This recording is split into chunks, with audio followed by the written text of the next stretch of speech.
로마서 1장 18절에서 25절입니다. 제가 봉독하겠습니다. 하나님의 진노가 불의로 진리를 막는 사람들의 모든 경건하지 않음과 불의에 대하여 하늘로부터 나타나나니 이내 하나님을 알만한 것이 그들 속에 보임이라. 하나님께서 이를 그들에게 보이셨느니라. 창세로부터 그의 보이지 아니하는 것들 곧 그의 영원하신 능력과 신성을 그가 만드신 만물에 분명히 보여 알려졌나니 그러므로 그들이 핑계하지 못할지니라. 하나님을 알되 하나님을 영화롭게 아니하며 감사하지도 아니하고 오히려 그 생각이 허망하여지며 미련한 마음이 어두워졌나니 스스로 지혜에 따나 어리석게 되어 썩어지지 아니하는 하나님의 영광을 썩어지 사람과 새와 짐승과 기어다니는 동물 모양의 우상으로 바꾸었느니라. 그러므로 하나님께서 그들의 마음의 정욕대로 더러움에 내버려 두사 그들의 몸을 서로 욕되게 하셨으니 이는 그들이 하나님의 진리를 거짓 것으로 바꾸어 피조물을 조물주보다 더 경배하고 섬김이라. 주는 곧 영원히 찬송할 이시로다. 아멘. 기도하겠습니다.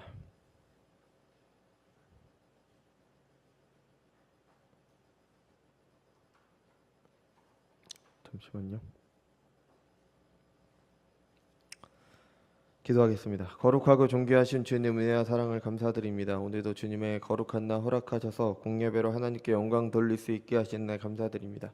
주님, 저희들이 이 자리가 우리에게 허락된 것이 그리스도의 보혈의 공로임을 잊지 않고 늘 감사하는 마음으로 이 자리에 나올 수 있도록 인도하여 주옵소서. 우리가 하나님 앞에 예배하는 시간임을 알고 늘 하나님 앞에 합당한 태도로, 합당한 자세로, 합당한 모습으로 이 자리에 나올 수 있도록 인도하여 주옵소서. 우리의 죄를 용서해 주시는 그리스도의 은혜가 우리가 하나님을 함부로 대하는 그런 핑계거리가 되지 않도록 인도하여 주옵소서. 감사드리며 사랑이 많으신 예수님의 이름으로 기도드렸습니다. 아멘.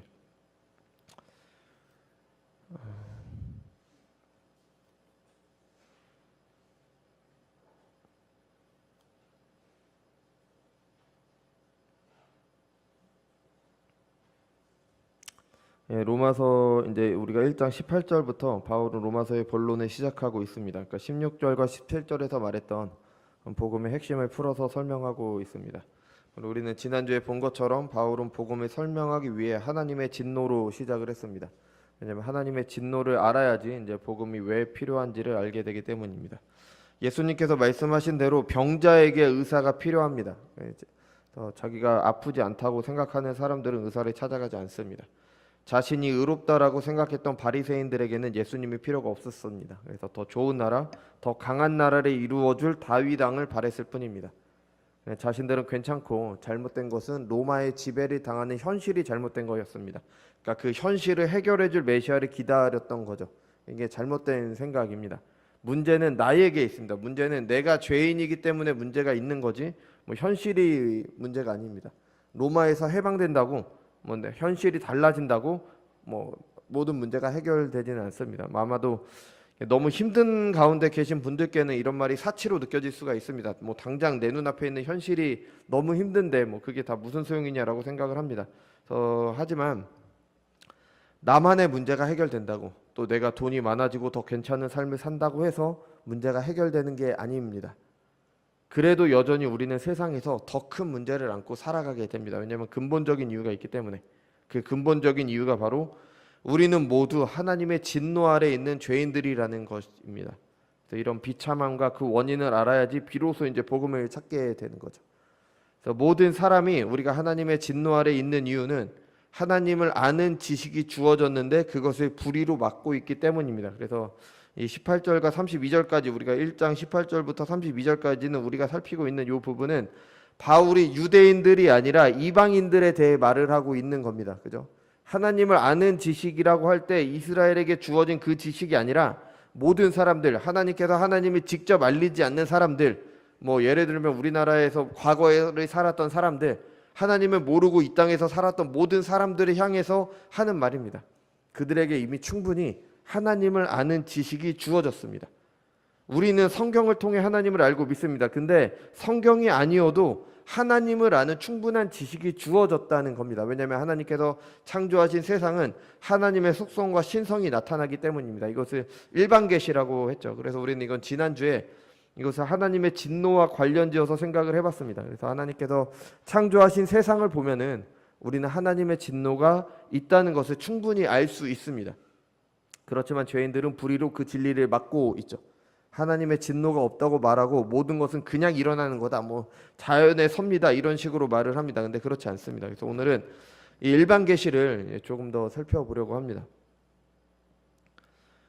뭐 여러 번 말씀드렸지만 하나님께서는 온 세상을 창조하셨습니다. 그죠? 그리고 온 세상을 다스리고 계십니다. 그런 세상을 보면은 당연히 하나님을 알 수 있는 지식을 얻을 수가 있습니다.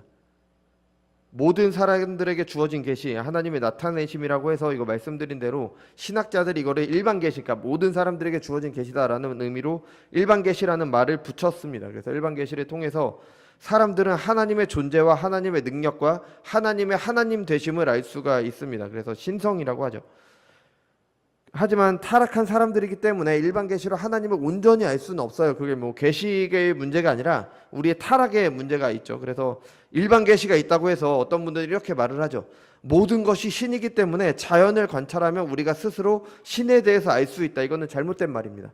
이거는 불가능합니다. 왜냐하면은 그 죄인들은 하나님을 온전히 알 수가 없어요. 스스로 알아갈 수는 없습니다. 근데 우리는 자연을 보면서 하나님께서 창조하신 세상을 보면은 초월적인 존재와 그 능력과 그의 다스림은 알 수가 있습니다. 물론 일반 계시와 달리 죄인들을 구원하시기 위해 하나님께서 택하신 자들에게 주시는 특별한 계시, 그러니까 일부에게만 특별하게 주신다 그래서 특별 계시라고 얘기를 해요. 특별 계시가 있는데 그거는 구원을 위한 지식입니다. 구원에 이르는 지식과 구원받은 성도들이 그 구원을 믿으며 그 믿음 안에서 자라기 위해 필요한 모든 지식, 이게 바로 특별 계시예요. 특별 계시는 성경이 완성되기 전에 다양한 형태로 주어졌습니다. 우리가 오늘 에스겔서를 봤듯이 뭐 갑자기 환상 중에서 그렇게 보여주기도 했고요. 하나님께서 직접 나타나시기도 했습니다. 우림과 둘림이라고 해서 하나님의 뜻을, 제사장들이 하나님의 뜻을 묻는 도구가 있었습니다. 땅 분배할 때는 또 제비뽑기를 하기도 했죠. 꿈이나 환상을 통해 계시를 주시기도 했습니다. 그런데 하나님의 아들께서 이 땅에 오시고 하나님의 아들을 나타내시는 계시, 그의 가르침과 삶과 사역을 통해 주신 계시가 기록된 형태로 완성된 이후에는 오직 기록된 계시인 성경 외에 다른 계시는 없습니다. 다른 특별 계시는 없어요. 옛적의 선지자들을 통하여 여러 부분과 여러 모양으로 우리 조상들에게 말씀하신 하나님이 이 모든 날 마지막에는 아들을 통하여 우리에게 말씀하셨으니 성경 외에 더 이상 계시는 없습니다. 방언의 은사는요, 주어진 계시를 다른 언어를 가진 사람들에게 전하기 위해 다른 언어를 말할 수 있는 은사입니다. 뭐 하나님께서 새로운 뭐 계시를 주는 게 아니라 이미 주어진 계시를 설명하기 위한 계시가 방언의 은사입니다. 예언의 은사는요, 주어진 계시를 풀어서 가르치는 은사입니다. 뭐 새로운 계시를 주시는 게 아니에요. 성경 외에 하나님께서 주시는 또 다른 계시는 없습니다. 마치 무당처럼 이리 가라 저리 가라 하시지 않으세요. 제발 그것 좀 안 했으면 좋겠습니다. 제발 뭐 왼손 들었더니 무슨 일이 일어나고 뭐 어디로 가랬더니 뭐 했다, 이런 계시는 없습니다. 이건 잘못된 겁니다. 주어진 계시로 하나님의 뜻을 알리고 스스로 하나님의 뜻을 알고 판단하도록 행하시는 겁니다. 이게 인격적인 교제죠. 시키는 대로 왼쪽으로 가라, 뭐 오른손 들어라, 이거 기계적인 거잖아요. 우리를 로봇으로 만드는 겁니다. 이런 하나님은 우리를 이런 식으로 대하시지 않으세요. 이런 식으로 대하실 거면은 우리에게 자유의지를 주실 리도 없죠. 선악과를 못 먹게 하셨겠죠. 근데 우리가 스스로 판단해서 선악과 먹지 말지 결정하도록 하셨잖아요.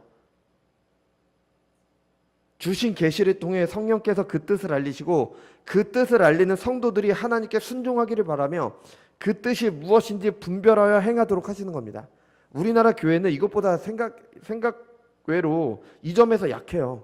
자꾸 뭔가 특별한 걸 바랍니다. 자꾸 뭔가 뭘 해주길 바라요. 뭔가 특별한 사람이 뭔가 나타나서 뭔가 얘기해주길 바라요. 제가 정말 유튜브보다 요새 정말 화가 나는 게 있는데, 박혁 전도사라는 사람이 있습니다. 정말 말도 안 되는 짓거리 하면서 돌아다니까 제 입장에서는 정말 짓거리라는 말밖에 안 나오는 그런 짓 하면서 돌아다닙니다. 근데 사람들이 따라요. 왜? 그게 더 좋으니까. 당장 뭔가를 만족시켜 주니까. 얼마나 답답한지 아십니까? 제가 그래서 이제 설교 시간에 좀 마음을 먹은 게 뭐냐면은, 이제 좀 그래도 처음보다는, 뭐 과거에 못 보셨으니까 처음보다는 제가 많이 돌려서 얘기합니다. 많이 돌려서 얘기하고 좀 이렇게 얘기하고 네 괜찮습니다 이렇게 얘기하는데 이제 더 이상 안 그러기로 했습니다. 왜냐하면 너무 급하다라는 생각이 들고요. 그래서 하나님의 말씀을 있는 그대로 전해야겠다라는 생각이 더 많이 들기 때문에 제가 할 수 있는 게 없잖아요. 저는 그런 짓거리들 보면서 내가 더 이상 뭘 할 수 있을까 그런 고민을 굉장히 많이 합니다. 근데 할 수 있는 게 이거밖에 없으니까 그래서 조금 설교를 듣다가 기분이 더 나빠지실 수도 있겠지만 저는 그래도 하나님의 말씀을 그냥 있는 그대로 그렇게 전하려고 이제 조금 더 마음을 먹게 됩니다. 그 사람 말고도 어마어마하게 많이 있습니다. 그죠? 제가 이제 과거에 정보처리 기사라는 자격증을 땄어요. 저희 때는 그 정보처리 기사 자격증 따는 게 약간 좀 붐이어서 땄습니다. 근데 제가 학원을 다녔는데 그 학원에서 배운 게 아무것도 없어요. 한 달인가 한 달 반 다녔는데 배운 게 아무것도 없는데 자격증을 땄습니다. 그러니까 그 학원에서 알려준 거는 정보 처리 기사가 알아야 되는 지식을 알려주지 않습니다. 그냥 이 시험 문제가 나오면 이렇게 풀어라 요걸 알려줘요. 그러니까 아무것도 모르는데 자격증은 땄어요. 그러니까 하나님께서는 우리를 이렇게 대하시지 않는다는 거예요. 하나님께서는 우리에게 필요한 걸 알리십니다. 그래서 우리가 스스로 생각해서 살아가는데 문제를 풀어나가도록 하시는 거예요. 제가 모든 학원들이 다 그러는 게 아니겠지만 학원들에 대해서 좀 부정적으로 보는 게 바로 이거예요. 학원들이 학생들이 생각하도록 만들질 않아요. 그냥 정해놓은 게 있으면 그냥 그거 그대로 따라해라.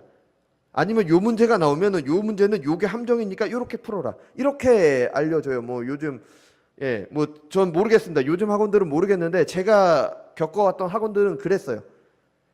저는 우리나라 교회가 이런 면에서 좀 약하다라는 생각이 들어요. 그래서 교회에서도 자꾸 사람들을 생각하지 않도록 만듭니다. 이때는 이렇게 해야 돼. 이거 해야 돼. 이거 해야 돼. 40일 금식 기도해야 돼. 요거 해야 돼. 뭐 해야 돼. 뭐 해야 돼. 이렇게만 얘기를 하고 생각하지 않도록 만드는 거예요. 이게 기계적인 거고요. 이 하나님께서는 우리를 이런 존재로 만들지 않으셨어요.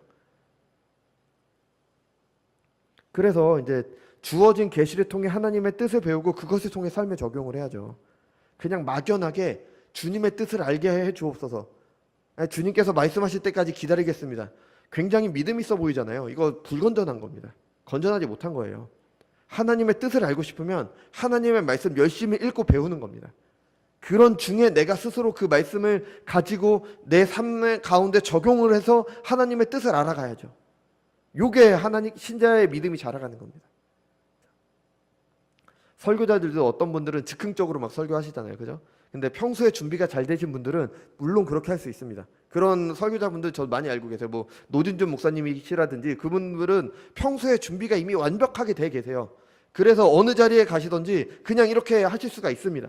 근데 마치 이 서 있는 자리에서 성령께서 음성을 들려주셔서 그것을 말하는 것처럼 하는 거는 다 사기입니다. 그거 불건전한 거예요. 그렇게 하면 안 됩니다. 설교자는 당연히 성령의 도우심을 구합니다. 근데 언제 구하냐? 말씀을 연구할 때 하나님께서 주신 도구들 있잖아요. 그걸로 열심히 연구를 해요. 그러면 그 열심히 연구를 한 것 가지고 이것을 통해 하나님께서 우리에게 하시는 말씀이 뭐고 이것을 어떻게 전해야 되지? 무엇을 전해야 되지? 이럴 때 성령의 도우심을 구하는 거죠. 그냥 하나님 이번 주에 제가 무슨 말을 전할까요? 이렇게 구하지 않습니다. 주어진 계시를 충분히 연구하고 구하는 거죠. 신자들도 이런 식으로 하나님의 뜻을 배우고 행하는 겁니다. 그래서 우리에게는 특별 계시가 성경에는 없습니다. 이런 특별 계시 말고 오늘은 원래 이 얘기는 할 건 아닌데 특별 계시 말고 일반 계시를 주셨기 때문에 하나님께서 창조하시고 다스리신 세상을 보면 우리는 하나님을 알 수 있습니다. 오늘 사도 바울이 말했죠. 이는 하나님을 알 만한 것이 그들 속에 보임이라. 하나님께서 이를 그들에게 보이셨느니라. 창세로부터 그의 보이지 아니하시는 것들 곧 그의 영원하신 능력과 신성이 그가 만드신 만물에 분명히 보여 알려졌나니 그러므로 그들이 핑계하지 못할지니라. 하나님의 진노가 내리시는 이유가 사람들에게 충분히 계시를 주어졌는데도 사람들이 고의로 그것을 부인하기 때문입니다. 그래서 어느 누구도 핑계하지 못합니다. 우리 그런 질문 하잖아요. 세상에 착하게 산 사람들 얼마나 많아요. 근데 그 사람들에게 하나님이 안 알려졌는데 그분들은 그러면은 지옥 가는 게 불합리한 거 아닙니까? 아니라는 겁니다. 핑계하지 못한다는 겁니다.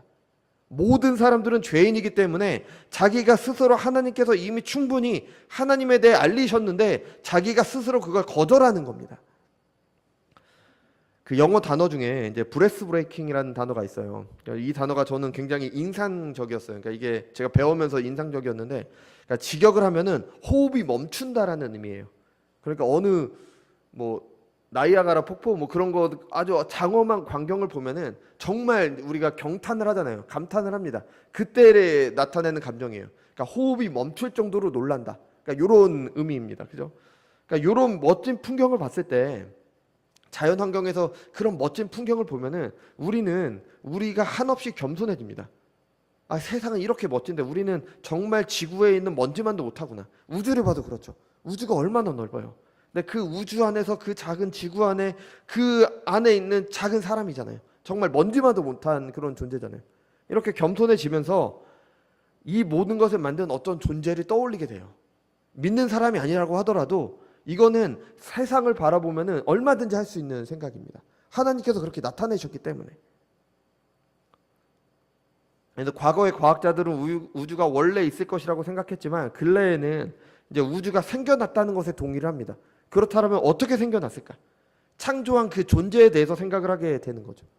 이런 놀라운 광경뿐 아니라 우주가 유지되는 것도 마찬가지예요.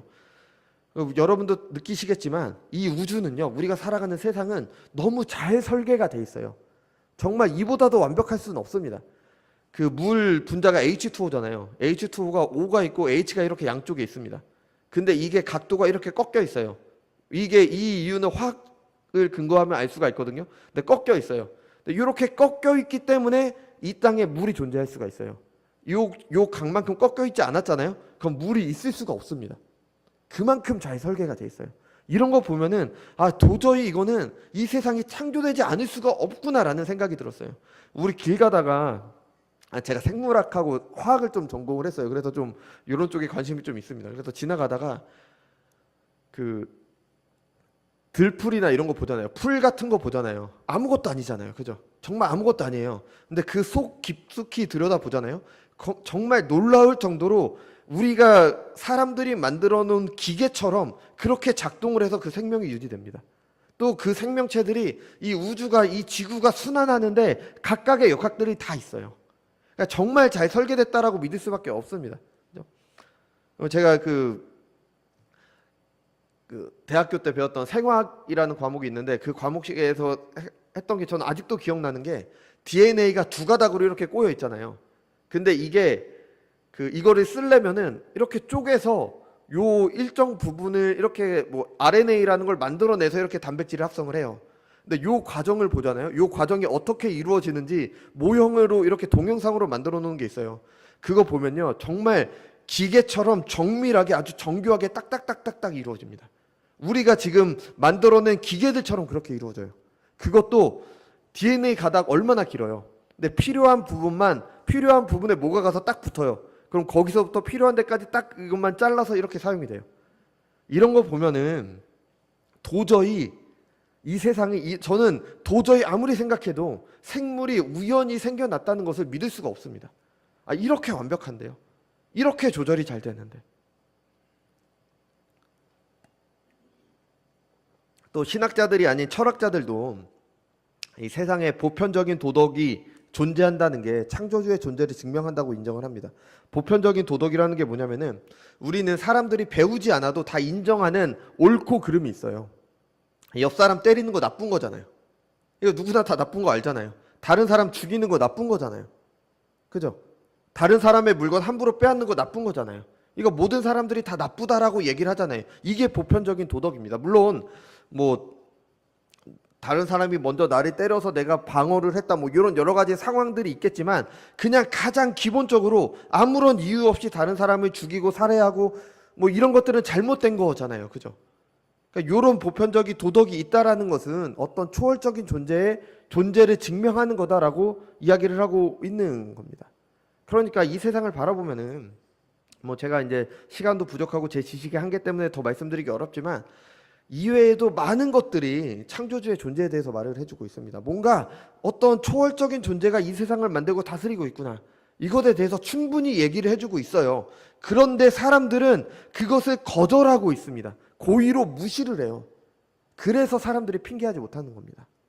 하나님께서 충분히 나타내셨기 때문에. 18절의 말씀처럼 불의로 진리를 만드는 사람들의 특징이 뭐냐면은 모든 경건하지 않음과 불의예요. 불의. 그러니까 경건하지 않다는 건 하나님과의 관계를 말하는 거고요. 불의는 하나님 관계가 잘못된 사람들 가운데 나타나는 겁니다. 그래서 오늘 본문인 25절까지는 주로 경건하지 않음, 불경건에 대해서 이야기를 하고 있고 26절부터는 그 결과인 불의에 대해서 그렇게 이야기를 해주고 있어요. 그래서 우리는 주로 이제 25절까지 볼 건데요. 그 불경건에 대해서 21절부터 말을 하고 있어요. 하나님을 알되 하나님을 영화롭게 아니하며 감사하지도 아니하고 오히려 그 생각이 허망하여지며 미련한 마음이 어두워졌나니 스스로 지혜에 있다 하나 어리석게 되어 썩어지지 아니하냐 하나님의 영광을 썩어질 사람과 새와 짐승과 기어다니는 동물 모양의 우상으로 바꾸었느니라. 하나님을 알만한 충분한 계시가 주어졌는데 하나님을 찾지 않습니다. 도리어 우상 숭배로 바꿉니다. 그러므로 하나님께서 그들의 마음의 정욕대로 더러움에 내버려 두사 그들의 몸을 서로 욕되게 하셨으니 그 결과 하나님이 그들을 내버려 두셨고 그것으로 불의를 행하게 되는 거죠. 그게 서로의 몸을 욕되게 하였다라고 이렇게 표현을 해주고 있습니다. 이런 사람들의 불경건과 불의가 하나님의 존재와 영광을 말하는 진리를 막고 있습니다. 이는 그들이 하나님의 진리를 거짓 것으로 바꾸어 피조물을 조물주보다 더 경배하고 섬김이라. 이게 사람들의 현재의 모습인 겁니다. 여러분, 이처럼 사람들은요 하나님을 거절하고 싶어 합니다. 뻔히 나타내셨는 대로 그것을 거부하고 싶어요. 다른 말로 하면요, 하나님의 존재를 부정하고 싶어 하고요, 하나님을 세상에서 지워버리고 싶어 합니다. 요즘 사람들이 문신 많이 하잖아요, 그죠? 그러니까 물론 뭐 패션으로 할 수도 있고 뭐 있습니다. 근데 좀 과하게 하는 사람들이 있어요. 온몸을 다 이렇게 막 하는, 뭐 사탄의 모양으로 하고 막 도깨비 모양으로 온몸을 다 이렇게 하는 거 있잖아요, 그죠? 심지어 눈알에도 문신을 해서 완전히 시꺼멓게 하는 그런 사람들이 있잖아요. 그래서 뭐 근데 그런 사람들의 대부분의 모습을 보면요, 뭔가 좀 아름답게 하지 않고요, 악마의 형상으로 그렇게 문신을 하잖아요, 그죠? 그러니까 이런 어떤 사람은 뭐 제가 이제 뭐 예전에 어떤 사진을 본 적이 있어서 이제 악마처럼 문신한 사람이라고 이제 인터넷에 검색을 해봤어요. 정말 아주 가관입니다. 얼굴 자체를 바꾸고 눈알이 시커멓고 막 난리가 났어요. 그러니까 모든 문신이 다 뭐 그렇다라고 할 수 없지만 이런 문신들은 분명히 하나님의 형상대로 지음받은 우리의 모습에서 하나님을 지우려는 악한 사람들의 모습일 수 있습니다. 그런데 이런 겉으로 드러난 건 아주 초보적이에요. 이건 아주 초보적이라고 할 수 있을 만큼 우리 사회 전반에서는 하나님을 지우려는 노력들이 계속되고 있습니다.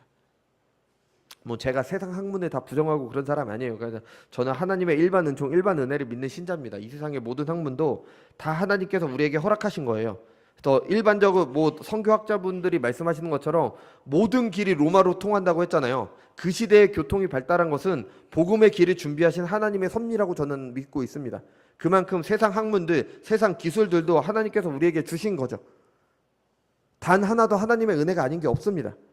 그렇지만 그런 세상 학문을 사람들이 사용해서 도리어 하나님을 부인하는 데 사용하고 있어요.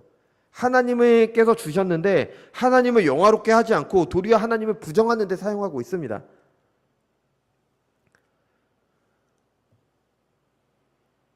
생물학은 진화론에서 시작해서 하나님의 창조를 부인하기 위해 부단히 애를 쓰고 있죠. 철학 등 인문학은요, 사람을 존중한다고 하면서 스스로 자신들의 존재를 무가치한 것으로 만들면서까지 하나님을 부인하려고 합니다. 스스로 사람을 아무런 존재의 이유도 존재의 목적도 없는 존재로 만들어요. 이 땅을 살아가는데 우리가 우연히 생겨났어요. 그럼 우리의 존재의 이유와 목적이 없잖아요. 세상 사람들이, 그 인본주의 학자들이 말하는 게 뭐예요? 사람이 세상의 중심이다, 사람이 중요하다, 이렇게 얘기를 하잖아요. 근데 그들의 주장이 뭡니까? 사람은 존재하는데 아무런 목적과 이유가 없다, 그렇게 말하는 겁니다. 하나님께서 우리를 창조하셨다면 당연히 존재의 이유와 목적이 있죠. 창조하셨으니까. 근데 우리가 생겨났다면 존재의 이유와 목적이 없는 겁니다. 그렇게 우리를 그렇게 낮추면서까지도 하나님이 지우려고 하는 게 세상 학문인 겁니다. 현재 세상 학문이 나아가고 있는 방향인 거죠. 그러니까 다른 사람들이 나를 모욕하면 나를 무가치하다라고 생각하면 그렇게 싫어하잖아요. 근데 하나님을 부인하기 위해 스스로 모욕적인 자리에 가요. 스스로 아무것도 아닌 존재의 자리로 갑니다. 이런 일을 과학, 철학, 심리학, 사회학 등등 세상 학문에서 하고 있는 겁니다. 이 세상 학문뿐 아니죠. 하나님을 거절하는 세계관에서 나온 것들이기 때문에 당연한 거지만 우리 이 세계 전반에서 하나님을 지우려고 하고 있습니다. 아니 뭐 넷플릭스 한번 보세요. 제가 넷플릭스에서 외국 드라마 보다가 안 보기 시작한 게 뭐냐면은 온통 나오는 게 동성애예요. 동성애에 대한 내용이 안 나오는 게 하나도 없습니다. 그래서 그 사람들이 말하는 게 뭐냐? 동성애를 이해해 주는 사람은 좋은 사람, 이해하지 못하는 사람은 나쁜 사람, 이렇게 나눠 버려요. 이게 어제 오늘 일이 아니지만 우리가 조금만 주의를 기울이면 얼마든지 발견할 수 있습니다. 이거 별것 아니라고 넘기기에는 굉장히 심각한 문제예요. 우리가 중국에서 역사를 왜곡해서 뭐 광개토 대왕이 그들의 역사라고 하면 우리 분노하잖아요. 그죠? 일본이 독도가 일본 땅이라고 하면 우리 분노하잖아요. 우리 땅인데. 당연한 사실을 가리려고 하는 거잖아요. 그런데 그 중국 분들이나 일본 분들이 어릴 때부터 만약에 그렇게 배웠다고 생각해 보세요. 어릴 때부터 독도는 일본 땅이야. 어릴 때부터 광개토 대왕은 중국 사람이야. 이렇게 배우고 자란 사람들은 우리의 분노를 이해하지 못합니다. 그게 당연한 거니까. 우리 시대가 그렇게 되고 있다니까요. 하나님을 지워버리는 이 시대가 하나님이 없는 게 당연하게끔 생각하도록 그렇게 만들어가고 있는 겁니다. 이게 불의로 진리를 막고 있는 하나님을 지우려는 세상의 시도인 겁니다. 우리 경각심을 가져야 됩니다. 그죠? 그러니까 어릴 때부터 이런 교육을 받으면서 이런 세상 속에서 살면 하나님을 없다고 생각하는 게 너무나 당연해지는 거죠. 그런데 이런 사람들의 노력에도 이 세상에 나타난 하나님을 지울 수는 없습니다. 그래서 사도 바울은 우리 25절 마지막에 이렇게 붙이죠. 주는 곧 영원히 찬송할 이시로다. 아멘. 이런 사람들의 노력에도 결코 하나님을 지울 수 없습니다. 아무리 신을 부정하려고 해도 마음 한켠에는 신을 믿는 마음이 있습니다. 그죠? 그 사피엔스라는 책이 있는데 뭐 제가 책을 다 읽진 않았는데요. 세상이 어떻게 흘러왔는지에 나름의 통찰로 정리한 책입니다. 그래서 하나님을 빼고 세상의 흐름을 말하기 때문에 뭐 저는 당연히 받아들이지 않습니다. 오히려 성경보다 더 근거가 없는 개인의 추측에 의존한 책이에요. 저는 무슨 근거로 그렇게 주장하는지 모르겠어요. 그러니까 어쨌든 뭐 그런 책이 있습니다. 근데 그런 책 중에 그렇게 하나님을 지우려고 시도하는 그런 책 중에도 이런 말이 있어요. 사람들은 실제하지 않는 것을 믿는다. 그것이 종교로 나타나고 그 종교는 사람들을 하나로 묶는 힘이 있다. 그러니까 이렇게 얘기를 했습니다. 물론 종교의 기원에 대해서 잘못 설명을 했습니다. 이거는 잘못된 내용이지만 이런 세상 학자들도 인정하는 게 뭐냐면은 사람들은 실제하지 않는 믿는 마음이 있다라는 겁니다. 그러니까 뭔가 신에 대한 믿음이 있다라는 거예요. 칼빈은 이것을 종교의 씨라고 했습니다. 근데 이렇게 말을 했죠. 건전한 판단력을 지닌 사람이라면 누구나 결코 지워지지 않는 하나님에 대한 인식이 인간의 마음속에 새겨져 있다는 사실을 늘 확인할 수 있을 것이다. 완악한 불신자들이 아무리 격렬하게 싸운다 하더라도 그들에게서 하나님에 대한 두려움을 내쫓을 수 없다는 것은 어떠한 하나님이 존재한다는 확신은 모든 사람이 본래부터 타고난 것이며 하나님이 마치 골수 속에 있듯이 각 사람 속에 깊이 자리 잡고 있다는 것을 충분히 증명해 주는 것이다. 그러니까 하나님을 지우려는 사람들이 하나님에게서 벗어나려고 하는 것은 자신들의 죄가 드러나기 때문에 하나님에 대한 두려움 때문에 죄인들이 가지는 그 두려움에서 비롯된 것일 수도 있습니다. 하지만 신의 존재를 지우려고 해도 모든 사람이 가진 이 종교의 신은 제거할 수 없다는 겁니다. 그래서 불신자들도 그렇게 신을 부정하는 사람들도 안 좋은 일이 생기면 하나님, 그러니까 뭐 하늘 찾잖아요. 이거 어떻게 해야 됩니까? 뭐 뭔가 초월적인 존재 찾잖아요, 그죠? 그럼 하나님을 거절하는 사람들은, 그러니까 하나님을 거절하는 사람들은, 그러니까 이런 상황을 아니까 이제 하나님을 지우지 못한다는 거 아니까 어떤 시도를 하게 되느냐? 하나님을 왜곡하게 됩니다. 그러니까 하나님을 다른 신으로 만드는 거죠. 오늘 본문에서도 말하죠. 썩어지지 아니하는 하나님의 영광을 썩어질 사람과 새와 짐승과 기어다니는 동물의 모양 우상으로 바꾸었느니라. 그들이 하나님의 진리를 거짓 것으로 바꾸어 피조물을 조물주보다 더 경배하고 섬김이라. 이 두 구절만 읽어도 우리 과거에 있었던 무수히 많은 이제 종교들이 생각나게 되는 겁니다. 동물, 자연 여러 가지 것들이 생겼습니다. 번개를 보고 번개의 신 만들었죠. 바다를 보고 바다의 신 만들었습니다.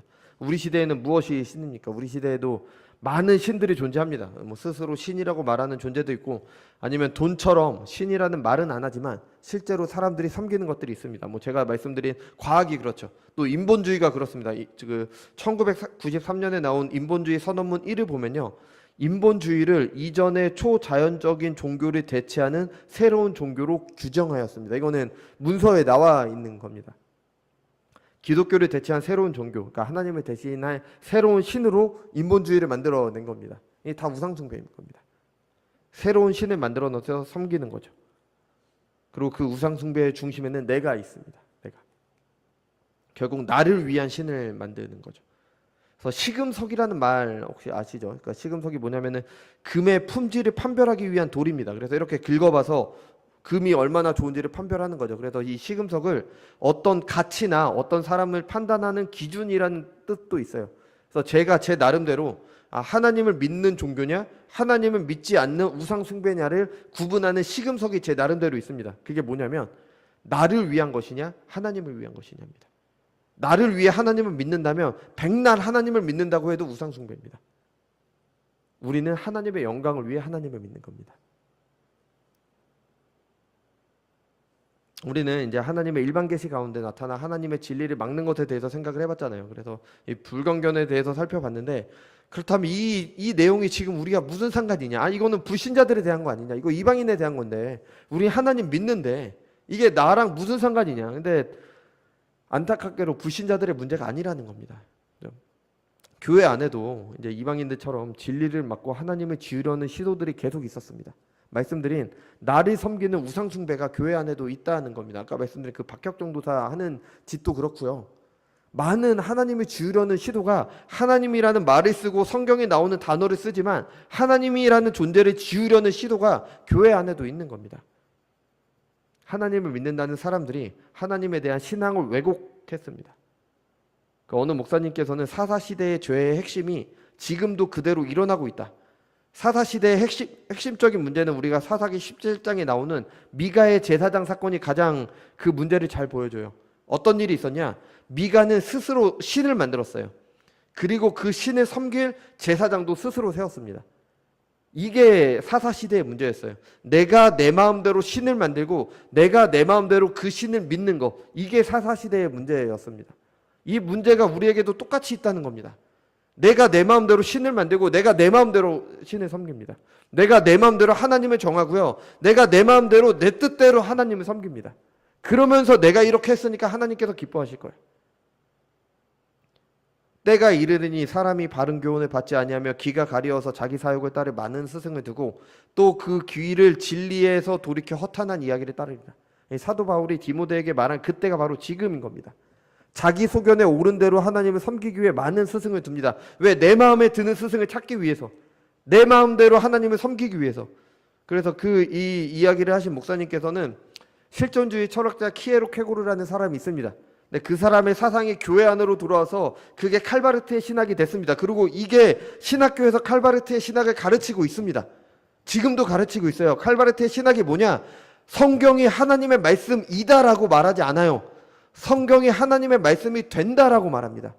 이게 뭐냐면은 이 글자 자체는 하나님의 말씀이 아닌데 이것을 읽고 그게 내 마음속에 어떠한 감화 감동을 일으킬 때 하나님의 말씀이 된다라는 뜻이에요. 그럴듯하잖아요. 성경의 조명하심을 말하는 것 같잖아요. 근데 아닙니다. 내가 이것을 어떻게 받아들이든 말든 성경은 하나님의 말씀입니다.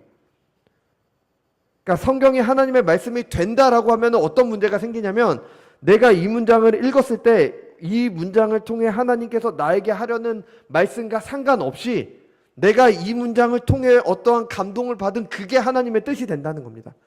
내 생각이 하나님의 뜻이 된다는 거예요. 이거에서 나온 게 뭐냐면은 우리 교회 안에 어떤 문제로 나타나냐면요, 내 감정을 움직이는 설교가 은혜로운 설교가 됩니다. 내 마음에 드는 설교가 은혜로운 설교가 돼요. 내가 하나님께 내 예배 중에서 내가 뭔가 나를 기쁘게 한 게 뭔가 있으면은 그 예배는 은혜로운 예배고, 그렇지 않으면 은혜로운 예배가 아닌 겁니다. 내가 판단의 기준이 돼요. 내가 기쁘고 감동했으니까 하나님께서도 기쁘고 감동하시겠지.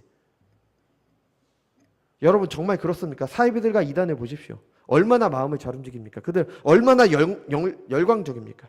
그들이 감동했다고 하나님이 감동하시겠습니까? 그들이 믿는다고 진리가 아닌 것이 진리가 됩니까? 그야말로 내 마음대로 하나님을 재단하고 내 마음대로 하나님을 믿는 것 아닙니까?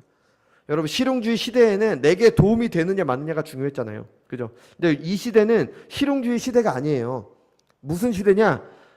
말씀드렸듯이 내 마음에 드냐 안 드냐가 중요한 겁니다. 진리인이 아니냐는 중요하지 않아요. 내 마음에 드냐 안 드냐입니다. 이게 실존주의예요. 이게 칼바르트의 신학입니다. 과거에는 가격 대비 성능이 좋은 거 가성비 따졌잖아요. 요즘에 못 따져요. 가심비. 뭐가 더 내 마음에 드냐잖아요. 그것을 썼을 때 내 마음에 드냐 안 드냐 이게 더 중요한 세상이잖아요. 이게 교회 안에도 그대로 들어왔어요. 성경이 말하는 하나님보다 내 마음에 드는 하나님이 더 중요한 겁니다. 내 마음을 움직이는 하나님이 중요해요. 그러니까 그렇게나 교리 시간은 힘든데 콘서트처럼 두 손 들고 찬양하고 소리 높여 내 감정 토로하는 기도 시간은 얼마든지 할 수 있는 겁니다. 내가 할 수 있는 시간이니까, 내가 마음에 드니까, 나는 그 기분이 기쁘니까. 진리를 배우기보다는 그런 것에 더 관심을 두는 거죠. 그래서 교회를 택하는 기준이 하나님의 진리가 바르게 선포되느냐가 아니라 내 마음에 드느냐, 어떤 순서가 있고 뭐가 있고 뭐가 있느냐. 여러분 우리는 어떻습니까? 우리는 하나님을 바르게 섬기고 있습니까? 내 마음에 드는 하나님을 만들고 있지 않습니까? 내 소견에 옳은 대로 하나님을 섬기고 있지 않습니까? 만약에 그렇다면 우리는 경건하지 않음으로 진리를 맡고 있는 이방인들, 하나님을 모르는 불신자들과 다를 게 없습니다. 오히려 더 나쁘죠. 그분들에게는 일반 계시가 주어졌잖아요. 제한적으로 그게 주어졌지만 우리에게는 특별 계시인 하나님의 말씀 성경이 주어졌습니다. 우리 하나님의 성경을 하나님의 말씀이라고 말하면서 그것을 믿는다고 말하는 사람들이잖아요. 그죠? 근데 그런 우리가 성경에 기록된 하나님에 대한 지식, 그 진리를 맡고 있지 않는지 한번 돌아봐야 됩니다. 내 소견에 옳은 대로 하나님을 생각하고 하나님을 믿는 거 불경건입니다. 잘못된 거예요. 내가 내 마음대로 내 뜻대로 하나님을 믿는 거, 내 방식대로 하나님을 섬기는 거, 내 방식대로 하나님을 예배하는 거 잘못된 겁니다. 죄입니다. 우리는 예배를 드리면서도 죄를 짓게 되는 겁니다. 우리는 하나님을 지우려는 세상 속에서 살아가고 있습니다. 우리는 하나님을 어떻게 해서든지 왜곡하려는 세상 속에서 살아가고 있습니다. 심지어 교회마저도 그런 세상에 휩쓸렸습니다. 하나님을 왜곡하고 하나님을 믿는 신앙을 왜곡하는 시대가 우리 시대입니다. 그때 이스라엘의 왕이 없어 각자 자기 소견에 옳은 대로 행하였더라. 이 사사시대를 묘사했던 이 구절이 가장 잘 어울리는 시대가 바로 우리 시대입니다. 교회 안에서도 사람들은 자기 소견대로 하나님을 만듭니다. 자기 마음에 드는 말을 해주고 자기 마음에 드는 자신의 감정을 채우고 위로해주고 마음을 움직이는 자신들만의 제사장을 만들어 따르려고 합니다. 이런 시대에도 우리는 하나님의 말씀을 기억하며 우리의 믿음을 지켜야 됩니다. 이런 시대인데 우리가 어떻게 살 수 있습니까? 오직 의인은 믿음으로 말미암아 살리라. 이게 그래서 사도 바울이 이 말씀으로 시작을 하는 겁니다. 말씀드렸지만 저희 동기 목사들끼리 세상 물정 몰라서 성경에 나오는 이빠른 목사들은 이제 세상 물정 모르니까 성경에 나오는 이빠른 소리한다. 이런 설교가 성도들에게 들리겠느냐 이런 토의를 한 적이 있습니다. 그렇지 않습니다. 저도 여러분들과 똑같은 세상에서 살아갑니다. 똑같은 고민해요. 우리 어떻게 이렇게 해서 학원 하나 더 보낼까 아니면 카드값 날라올 때 되면 이 카드값 어떻게 낼까 똑같은 고민합니다. 똑같은 고민. 똑같은 세상 속에서 똑같은 거 보면서 제가 보는 텔레비전이랑 여러분들이 보는 텔레비전이 똑같습니다. 제가 보는 뉴스랑 여러분들이 보는 뉴스가 똑같아요. 그리고 저도 여러분들처럼 저는 국민학교였죠. 국민학교, 중학교, 고등학교, 대학교 나와서 똑같은 환경 속에서 똑같은 교육 받으면서 자라왔습니다. 여러분들이 세상에서 하는 고민 우리도 똑같이 합니다. 그리고 지난주에 말씀드렸듯이 이단적인 요소가 있는 교회들이 더 부흥하는 것이 한국 교회이기 때문에 목사들도 고민을 해요. 그 이단적인 요소들을 써야 되나? 물론 저는 쓸 줄도 모르지만 잘 쓰는 목사님들이 계세요. 능력이 있는데도 잘 쓰는데도 그것을 절제하시는 목사님들도 계십니다. 그것을 써야 되나? 이런 고민까지도 하는 게 목사들입니다. 저희도 똑같습니다. 저나 여러분이나 믿음을 지키기 어려운 시대 속에서 살아가고 있습니다. 여러분의 상황을 몰라서 하는 말이에요. 뭐 저라고 돈이 많고 명예가 높아지는 거 싫어하겠습니까? 저 뭐 어떤 그런 잘못된 사람들 보면서 저 사람들은 정말 정말 아무것도 아니고 이상한 말을 하고 있는데 사람들이 따르니까 사람들이 믿잖아요. 그죠? 저도 그래서 그 생각해요. 나도 저렇게 많은 사람들에게 둘러싸여 있으면은 내가 전하는 말씀이 조금 더 설득력이 있지 않을까? 나 저렇게 돼야 되지 않을까? 그런 고민을 많이 합니다. 저라고 그렇게 사람들이 많이 따르는 거 싫어하겠습니까? 당연히 좋아하죠. 저라고 뭐 먹고 살기 힘든 거 모르겠어요. 하지만 그럼에도 불구하고 우리는 현재 상황에서 하나님의 백성으로 살아가야 되는 겁니다. 그런 것들이 중요하지 않으니까. 오직 의인은 믿음으로 말미암아 살리라. 이 구절이 이 땅을 살아가는 우리에게 큰 위로가 되길 바랍니다. 그래서 이 어두운 세상, 어두운 시대를 살아가지만 끝까지 믿음을 지키는 저와 여러분이 되시길 바랍니다. 기도하겠습니다.